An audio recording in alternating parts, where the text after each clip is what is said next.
ना कर रहे हैं वो पुरुषों की जो लगातार आत्महत्या बढ़ रही है। देश में हर साल 1,20,000 के आसपास पुरुष जो है प्रतिवर्ष सुसाइड कर रहे हैं, और उसमें से जो ज़्यादातर पुरुष सुसाइड कर रहे हैं वो अपनी पत्नी और प्रेमिकाओं से तंग आके मानसिक प्रताड़ना के कारण कर रहे हैं। और ऐसे पुरुषों के लिए हमारे देश में कोई कानून नहीं है, कोई ऐसा फोरम नहीं है जहाँ जाके वो अपनी शिकायत दर्ज कराए, जहाँ से उसको कोई बेनिफिट मिले। इसीलिए हम आज ये डिमांड कर रहे हैं कि इस देश में एक राष्ट्रीय पुरुष आयोग की स्थापना हो। जो पुरुष पीड़ित होते हैं अपने जेंडर की वजह से, सिर्फ पुरुष होने की वजह से, उन पुरुष की वहाँ सुनवाई हो और उनके लिए एक पॉलिसी बने और उन्हें भी न्याय मिले। आजकल सारे कानून सिर्फ महिलाओं के लिए बने हुए हैं, तो इस तरह से जो भी निर्दोष पुरुष होता है, वो जो क्रिमिनल माइंडेड वोमेन होती हैं, जो महिलाएं होती हैं, जो एक संगठन गिरोह बना के पुरुषों का शोषण करती है, उन महिलाओं से अपने आप को सुरक्षित करने के लिए पुरुष के पास कोई रास्ता नहीं है। इसलिए हम मांग कर रहे हैं कि जो भी महिलावादी कानून है इनको जेंडर न्यूट्रल बनाया जाए और एक राष्ट्रीय पुरुष आयोग का गठन हो, जो कि इस तरह के जो केसेस हैं जहां पुरुष महिलाओं द्वारा प्रताड़ित होते हैं उसकी सुनवाई करे और उसके लिए कोई रास्ता निकाले और नियम और कानून बनाए जाए।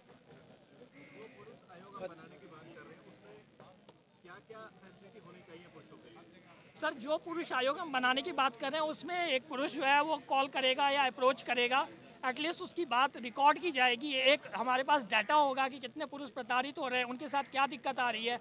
अभी समस्या ये है कि उसके पास कोई फोरम ही नहीं है, वो जाए तो कहाँ जाए।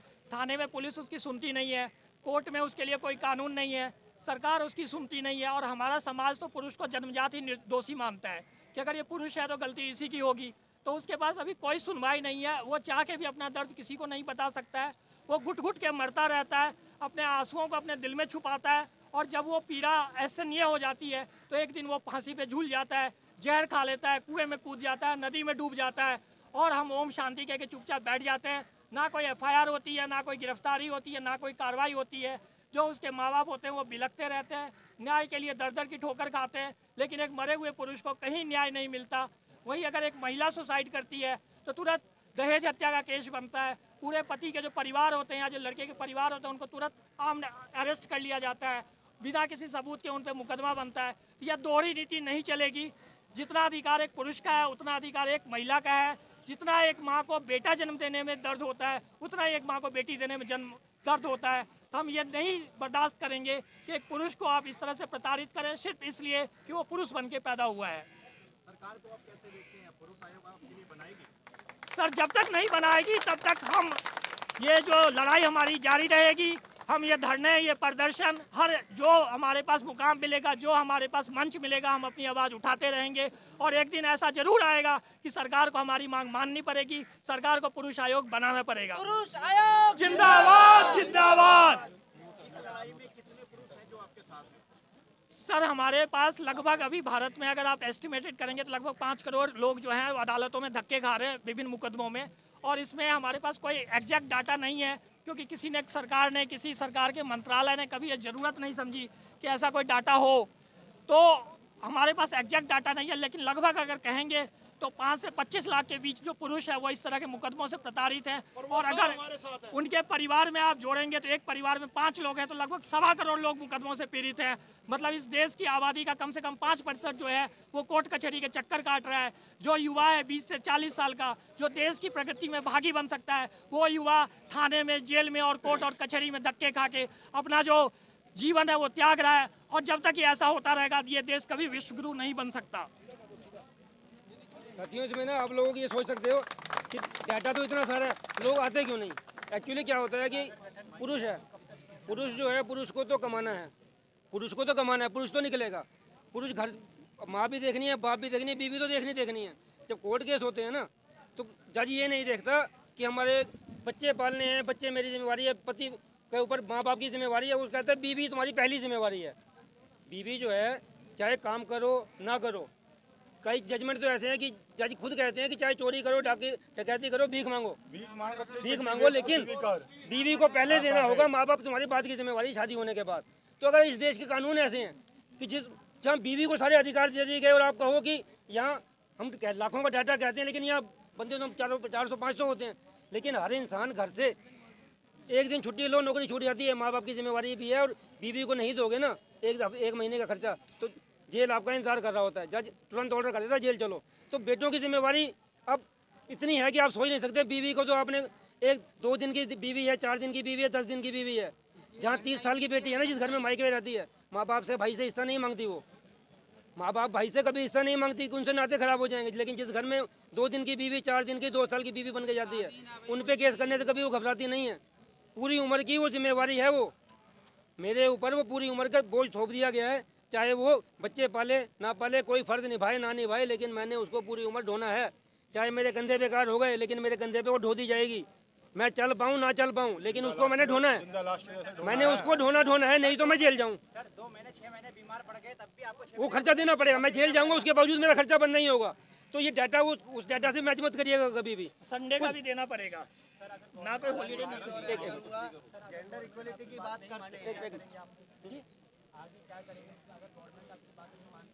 दोस्त, हमारा काम है मंदिर, जैसे मंदिर में जाते हैं ना, हम उम्मीद लेके मंदिर के डेली घंटे बजाते हैं, भगवान कभी तो जागता है। तो हम जो सरकारें हैं, हम सरकारों के खिलाफ प्रोटेस्ट करते हैं, नाम के लिए प्रोटेस्ट है, लेकिन हम सरकार से एक उम्मीद लेके जाते हैं। अब भी हम उम्मीद करते हैं कि मोदी जी की नज़र हम पे होगी, कानून मंत्री की नज़र हम पे होगी, हम उनको ज्ञापन भी देंगे, हम अपनी मांगे भी देंगे। तो हम उम्मीद करते हैं कि वो लोग भी हम पे थोड़ा ध्यान देंगे, हमारी गिनती जो है उस पर ध्यान ना दें। जो बेटों पे जिम्मेवारी उसको सोचें कि उस जगह अपने आप को रख के देखें कि अगर उनको यहाँ प्रोटेस्ट में आना पड़े, अगर कल्पना कर लो कि मोदी जी के ऊपर गलती से उनकी वाइफ ने केस कर दिया होता कि आज मोदी जी वहाँ पे होते, शायद वो खुशनसीब हैं। भगवान ऐसी भी सबको दे, भगवान ऐसी भी हमको भी दे जो हम पे केस ना करे, तो हम भी शायद यहाँ ना होते, हम भी कहीं और होते। तो भगवान मोदी जी को जैसी बीवी मिली, भगवान ऐसी बीवी सबको दे, और मोदी जी ऐसा पति भी बनने का हक सबको दे कि हमारे यहाँ पे कोई केस ना हो, अपनी जिंदगी जी सके। हमारे को जीने का हक नहीं है दोस्त। पार्लियामेंट भी ऐसे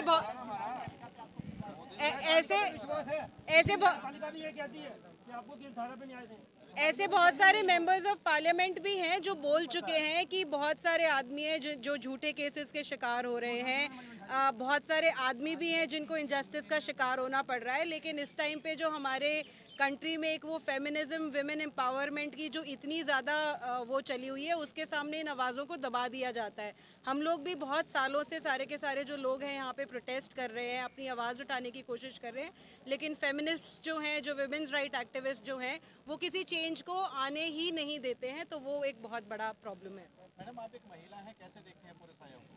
जी बिल्कुल ज़रूर होना चाहिए। जैसा कि मेरे फेलो कुलीग केडी ने बोला, नरेंद्र जी ने बोला कि एक प्लेटफॉर्म नहीं है, इतने सारे जो मैं आपको केसेस यहाँ पे जितने भी लोग खड़े हैं ना, जितने भी लोग खड़े हैं, ऑलमोस्ट 99.99% अपनी लाइफ में जो है इन कानूनों के विक्टिम्स हैं। उन लोगों की कहीं पे सुनवाई नहीं हो रही है।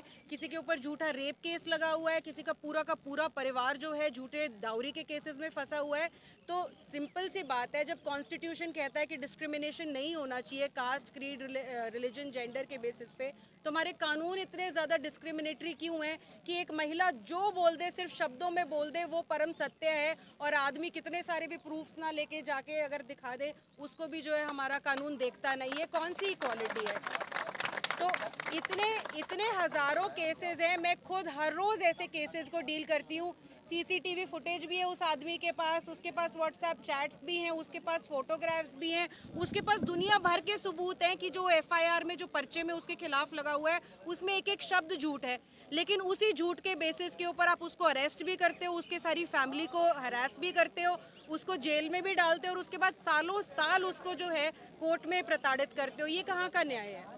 अगर कि महिलाओं के साथ वो होने लग जाए ना इस कंट्री में, झूठे केसेस की बात कर रही हूँ मैं, अगर महिलाओं के ऊपर इतने झूठे केसेस लगने लग जाए ना, तो कल को कानून बदल जाएगा। मैं एक गारंटी से बोल सकती हूँ।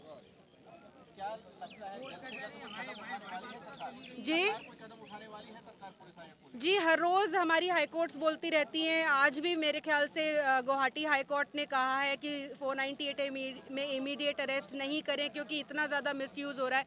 लेकिन जैसा मैंने पहले बोला कि हाई कोर्ट बोलती है कि ये बिल्कुल झूठा केस है दहेज का या फिर रेप केस का, उसको रद्द करती है। लेकिन जो 6 महीने 6 साल प्रताड़ना हुई, उसका जवाब क्या है हमारी कोर्ट्स के पास? वो जो महिला जिसने कानून का दुरुपयोग किया, कोर्ट्स का दुरुपयोग किया, पुलिस का दुरुपयोग किया, उसको सज़ा क्यों ना मिले? बस आप मुझे ये बता दो। गैंग रेप का झूठा केस लगाती हैं, उनको बोलती हैं 6 घंटे खड़े हो जाओ कोर्ट के बाहर। ये कोई मजाक है क्या? इस वजह से केसेस जो हैं बढ़ते जा रहे हैं। धंधा बन गया है, बिजनेस बन गया है केसेस। तो आप आगे देखेंगे और भी ज़्यादा लोग सुसाइड करेंगे। आज ही का मैं आपको बताती हूँ, सवेरे सवेरे एक पिताजी का मेरे पास फ़ोन आया कानपुर से। उनके बेटे ने सुसाइड कर लिया, 3 पेज का सुसाइड नोट छोड़कर गया है वो लड़का। पलवल में उसने सुसाइड किया। उसने साफ लिखा हुआ है, उसकी बीवी जो है वंदना कुशवाहा उसका नाम है, सीआरपीएफ में कांस्टेबल है। वो उसको कहती थी कानून मेरे हाथ में है, पुलिस मेरे हाथ में है, क्योंकि मैं एक महिला हूँ। पुलिस मेरा कुछ नहीं कर सकती, कानून मेरा कुछ नहीं कर सकता। तेरे ऊपर इतने सारे केस लगवाऊंगी कि पूरी जिंदगी गिनता रह जाएगा।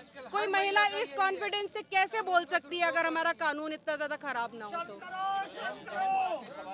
भारत के मुख्य न्यायाधीश से क्या कहना चाहते हैं? मैं हमारे चीफ जस्टिस ऑफ इंडिया से यही बोलूंगी कि वो हर इंसान, हर ह्यूमन बीइंग, एलजीबीटीक्यू कम्युनिटी, हर इंसान को इतनी ज़्यादा एम्पैथी से, सिंपैथी से देखते हैं। तो यहाँ पे इतना ज़्यादा मतलब काला कानून हो गया है, लोग अपनी आत्महत्या कर रहे हैं, सुसाइड नोट लिख कर जा रहे हैं, उन लोगों की बात नहीं दिखती। हमारे सुप्रीम कोर्ट के जज बोलते हैं कि अभी मेंस कमीशन बनाने का टाइम नहीं आया, जब पुरुष आत्महत्या करेंगे तब हम मेंस कमीशन बनाएंगे। मतलब उन लोगों को दिख नहीं रहा, हर रोज का कम से कम भी 2 या 3 सुसाइड हैं, कम से कम 3 या 4 मर्डर होते हैं जो कि मीडिया में रिपोर्ट होते हैं, छोटे छोटे न्यूज़पेपर्स में आप देखेंगे।